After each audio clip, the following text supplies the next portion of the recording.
제명하라! 제명하라! 제명하라! 세 차례에 걸쳐 동료시 의원의 성추행한 혐의로 기소된 정읍시 모 의원. 최근 법원은 1심에서 의원직 상실에 해당하는 징역 6개월에 집행유예 2년을 선고했다. 그리고 2020년 4월 전주시 여의동에서 술을 마신 채 운전하다 주민의 신고로 적발된 전주시 송상준 의원. 해당 의원은 이전에도 음주운전 전력이 있는 상태였다. 전주지법은 최근 해당 의원에게 벌금 1,500만 원을 선고했다. 사회적으로 물의를 일으킨 의원들의 비위 사건. 그러나 더욱 심각한 건 사회적 공분을 일으킨 사건임에도 불구하고 두 시의회 모두 이를 징계하는 윤리특별위원회조차 열지 않았다는 것이다. 동료 의원 감싸기 또는 어떤 정치적인 유불리랄지 어떤 정치적인 판단에 의해서 사안 자체를 보고 판단하지 않고 무능한 모습이라고 할까? 또는 아주 비겁한 모습이다 이렇게 생각할 수밖에 없는 거죠. 너 나하고 한 통 아니냐? 한 통 증거 보여주래? 지난해 전국을 떠들썩하게 만든 김제시 의원의 불륜 스캔들. 전북 도민의 자존심을 훼손한 엄중한 사안이었음에도 불구하고 이를 징계해야 할 김제시 의회는 윤리특별위원회 구성을 차일피일 미루다 여론의 문매를 맞았다. 유명무실하다는 지적을 받는 윤리특별위원회. 그 이유는 뭘까? 무죄 추적 원칙이 있습니다.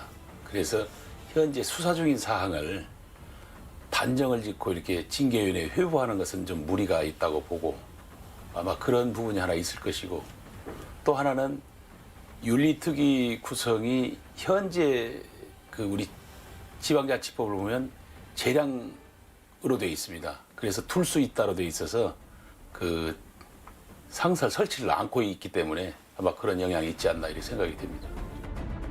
윤리특별위원회의 전문성과 객관성을 위해 외부 전문인으로 구성된 자문위원을 두고 있지만 그 실효성에 대해선 의견이 엇갈린다.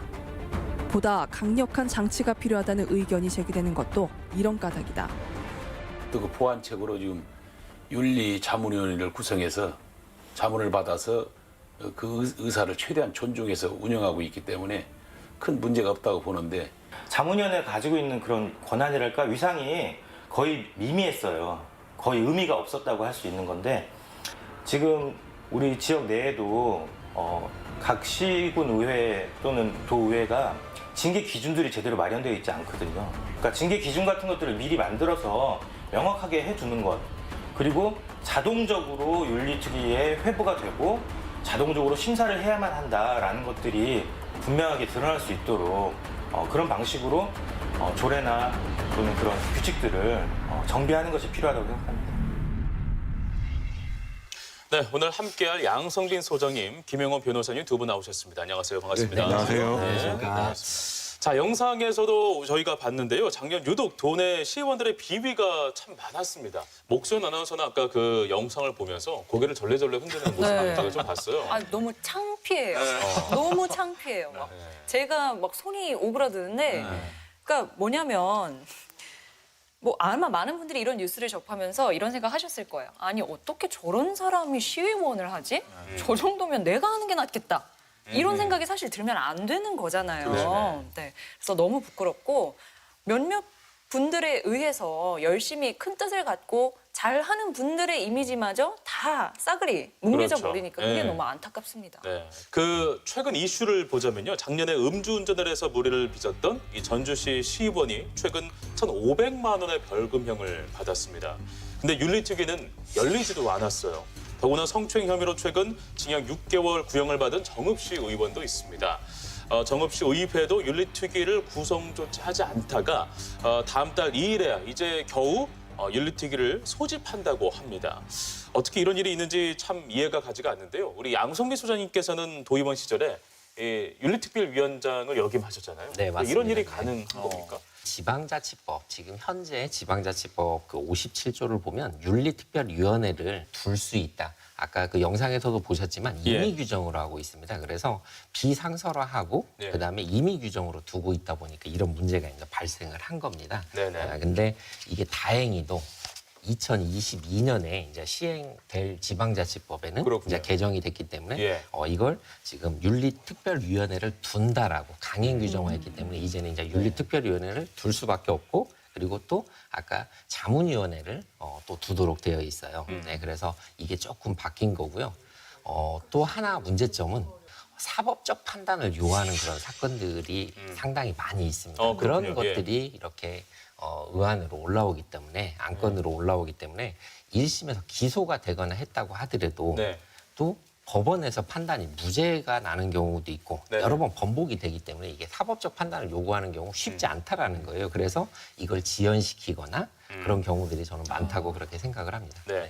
그 김영호 변호사께서는 이제 법률가시니까 뭐 여러 가지 궁금한 점이 있는데요. 우선은 그 일단 벌금형이 나오고 그리고 또 1심에 어떤 구형까지도 처해졌습니다. 이 사건 같은 경우에는요. 그래서 무죄 추정의 원칙에서 이제 더 이상 보호받지 않으니까 이거는 빠르게 해야 되지 않는가라는 의견이 이제 질문이 하나 있고요. 그리고 저는 1,500만 원의 벌금형을 처음 봤어요. 음주운전으로.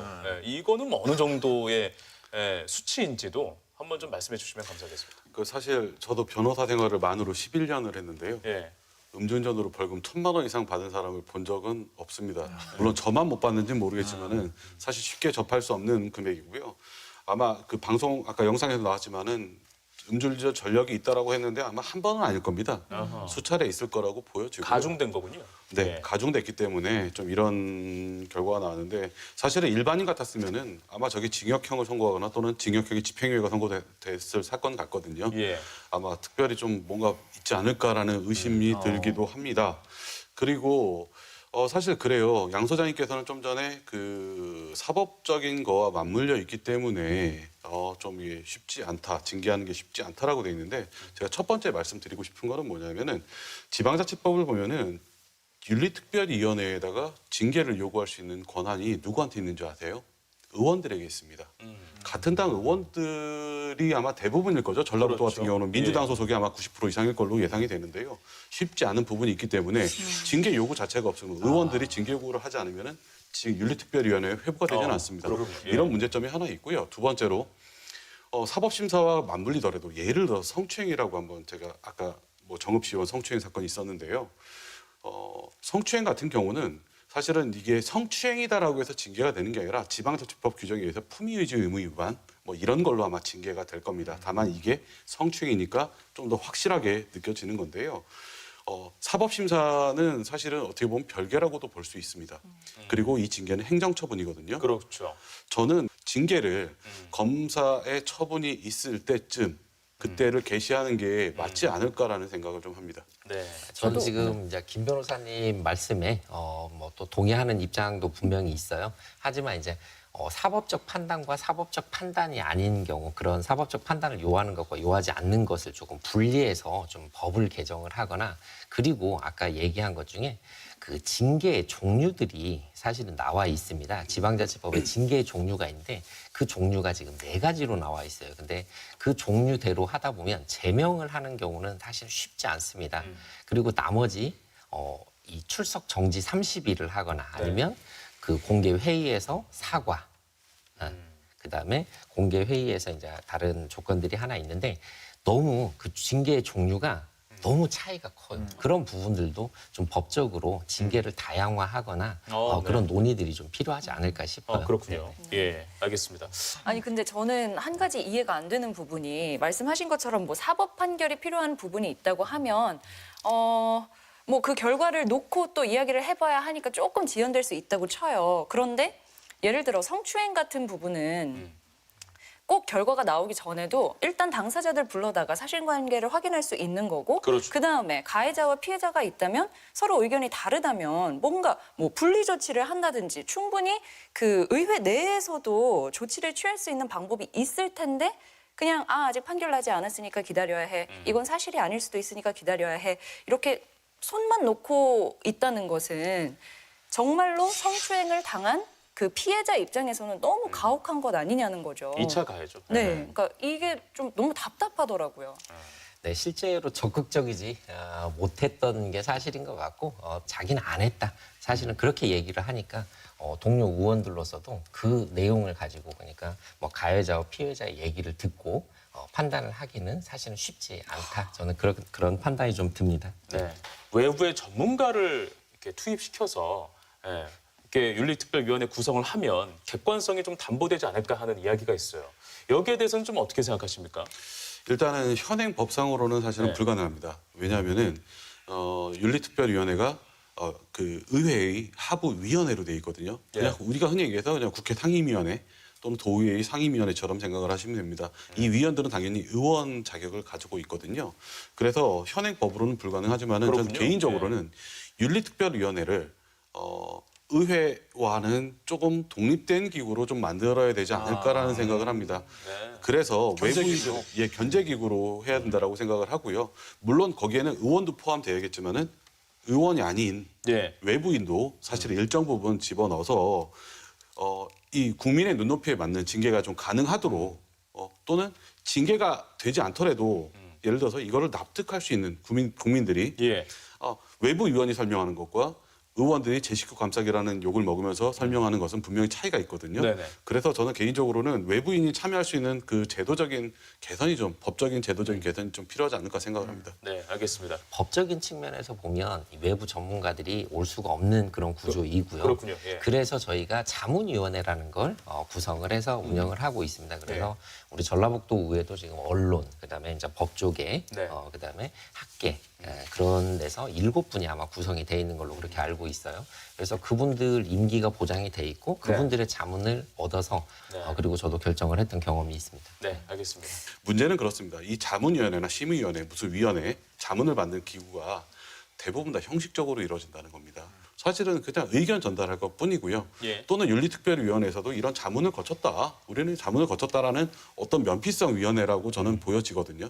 저는 오히려 권한을 어느 정도는 수용을 해야 된다라고, 그러니까 자문위원회의 결정 또는 의견 사항을 갖다가 충분히 반영할 수 있는 시스템이 마련이 돼야 되고, 두 번째, 자문위원 개인의 선정에 있어서 의회에서 직접 의장이 직접 누구를 A란 사람, B란 사람을 직접 선정을 할 게 아니라 뭐 예를 들어서 학교 단체라든가 교수회라든가 또는 의사회라든가 변호사회라든가 회계사회라든가 이런 단체에다가 추천을 의뢰를 해서 거기서 추천하는 사람이 임명되도록 하는 구조로 좀 만들어야 되지 않을까라는 생각을 합니다. 각계각층에서 네, 각계 시민단체도 마찬가지고요. 특정한 누구를 선정할 게 아니라 여러 각계 단체에서 그렇군요. 좀 받아서 추천을 받아서 임명을 해야지 좀 더 시민들의 의견도 반영하고 시민 눈높이에 맞는 어떤 결정이 나오지 않을까라고 생각을 합니다. 네, 알겠습니다. 뭐 지방자치법이 바뀌어서 뭐 내년부터는 윤리특별위원회를 두는 것을 의무로 하게 됐다라는 말씀을 아까 전에 해주셨는데요. 그런데 이 징계 기준이 좀 모호하다라는 것은 아직 풀리지 않는 것 같습니다. 네, 맞습니다. 그리고 뭐 징계의 다양성도 확보가 아직 안 되고 있는 것 같기도 하고요. 그 징계 다양성이 확보가 되면 기준도 좀 명확해질 것 같습니까? 어떻습니까? 징계 종류를 조금 더 늘려서 네. 조금 더 이렇게 간극이 좀 적게 제명과 출석 정지 30일과의 그 차이 네. 그런 부분들을 좀 그 중간에 다른 그 징계 종류가 있어야 납득할 수 있는 네. 그런 것들이 되지 않을까라는 그런 생각 때문에 징계 종류를 조금 더 늘려야 되겠다. 저는 네. 그런 생각을 하고 있는 거죠. 지금 이제 경고와 사과 이거는 공개 회의에서 이 경고와 사과거든요. 이거는 의회 내에서 하는 겁니다. 네, 맞습니다. 일반 시민들은 이런 게 있었는지도 알지 못합니다. 그렇죠. 예. 사과를 해야 될 대상은 의원들 앞에 사과를 할 게 아니라 남원 시민 전체에 대해서 해야 된다고 생각을 하고요. 네. 전북도 의원이 잘못했다면은 전북도 의원 전체, 전북도민 전체에 대해서 사과를 해야 된다고 생각을 합니다. 그래서 네. 저는 공개 회의에서가 아니라 공개적인 대주민 사과, 대시민 사과를 해야 되지 않을까라는 생각을 합니다. 네. 이거를 그리고 어느 정도는 관보 게재라든가 이런 예. 부분으로 충분히 본인의 어떤 사과문이라든가 이런 걸 게재하는 방식으로 하는 게 사실 쪽팔려서라도 그렇게 하면 안 되잖아요. 유권자의 알 권리도 알 권리도 충족시켜주는 그렇고요. 거네요. 그리고 네. 사과를 받아야 될 대상은 동료 의원이 아니라 저는 분명히 주민이라고 생각을 하기 그거는 때문에 동료 의원이 아니고 공개 회의에서 사과를 하지만 요즘에는 방송이 전부 다 이 촬영이 녹화가 되고 있어요. 그리고 실제로 방송이 다 진행이 됩니다. 생방으로 진행이 되고 예. 그다음에 그걸 하는 방송 그 인터넷 방송들이 있어요. 그래서 그 부분은 우리 의원들끼리 사과를 하는 건 아니고 분명히 도의회라면 도민들께 그다음에 시라면 시민들께 그렇게 사과를 하는 것이다. 그렇게 좀 봐줬으면 좋겠고 저는 그렇게 느낄 수 있도록 만들어 가야 되겠죠. 개인적으로요. 네. 제가 11년 넘게 이 전라북도에 살면서 한 번도 본 적이 없어가지고요. 아마 접근성이 떨어지지 않을까. 플랫폼을 좀 더 접근성 있게 가져가야 된다는 네, 의견이신 것 저는 그런 같아요. 앱 하나 깔도록 해야 되겠습니다. 자, 윤리특별위원회가 의원들의 자격을 심사하는 만큼 보다 공정하고 투명한 활동들이 이루어져야 하지 않을까 하는 생각이 있습니다. 윤리특별위원회 개선 방안에 대해서 여러 가지가 이야기가 나왔어요. 한 가지씩 이야기를 좀 마무리를 해주신다면 어떻겠습니까? 네, 앞서 말씀드린 의원의 징계에 대한 부분, 사법적 판단이 있기 전에 사실은 의결을 하는 경우에 주민들의 권리를 어떻게 보면 침해할 소지도 있다. 저는 그렇게 생각을 합니다. 그래서 사법적 판단 이후에 의결을 하는 게 저는 맞다라고 그 부분은 생각을 하지만 사법적 판단이 없어도 되는 부분에 대해서 예. 윤리특위가 이제 내년부터는 상설화되기 때문에 그 부분은 좀 일부 해소가 될 것 같고요. 예. 네. 그리고 또 징계 수위와 관련해서 좀 더 다양한 징계 종류가 좀 있어서 우리 주민들이 사실은 제명과 출석 정지 그 사이에 그 격차가 너무 크기 때문에 그 부분을 약간 좀 더 조정이 필요하지 않겠나 네. 저는 그렇게 생각을 합니다. 예, 전라북도 같은 경우는 사실 전라북도 의회를 보면은 39명의 의원이 있는 걸로 알고 있고요. 예. 이 중에 36명이 민주당 소속입니다. 그리고 민생당, 정의당 한 명씩 있고 무소속이 한 명씩 있습니다. 이런 상황에서 윤리특별위원회에다가 징계 요구를 할 수 있는 사람은 의원밖에 없는데 제 식구 감싸기 논란이 사실은 계속 불거질 가능성이 높아 보입니다. 필연적이죠. 네, 이런 상황에서 사실은 전라북도 같은 경우는 사실 이제 뭐 야당의 견제가 좀 어려운 상황에서 징계 요구권자가 좀 확대가 돼야 된다라는 좀 생각을 합니다. 시민들도 일정 요건을 갖추면은 의원의 비위에 대해서 징계 요구를 당당히 요구할 수 있는 이런 권리가 좀 생겼으면 하는 바람이 있고요. 예. 그리고 윤리특별위원회에 시민들의 참여할 수 있는 제도적 좀 보완도 있었으면 합니다. 그리고 또 하나 주민소환제라는 게 지금 사실 몇 번 이루어지진 않았거든요. 전국적으로 법이 개정된 법이 생긴 지는 약 15년이 넘었습니다. 하지만 지금 몇 건 전국적으로 이루어지진 않았는데 이 주민소환제 확대를 통해서 그다음에 그런 제도를 통해서 시민들이 의원들을 견제할 수 있는 이런 제도적 보완책이 있었으면 하는 바람이 있습니다. 네, 알겠습니다. 자, 오늘 이슈 공방에서는 기초의원의 자격 그리고 윤리특별위원회의 자격에 대해서 심도 있는 대화 그리고 또 생각해 볼 수 있는 지점에 대해서 이야기를 나눴습니다. 오늘 함께해 주신 두 분 진심으로 고맙습니다. 고맙습니다. 예, 감사합니다. 네.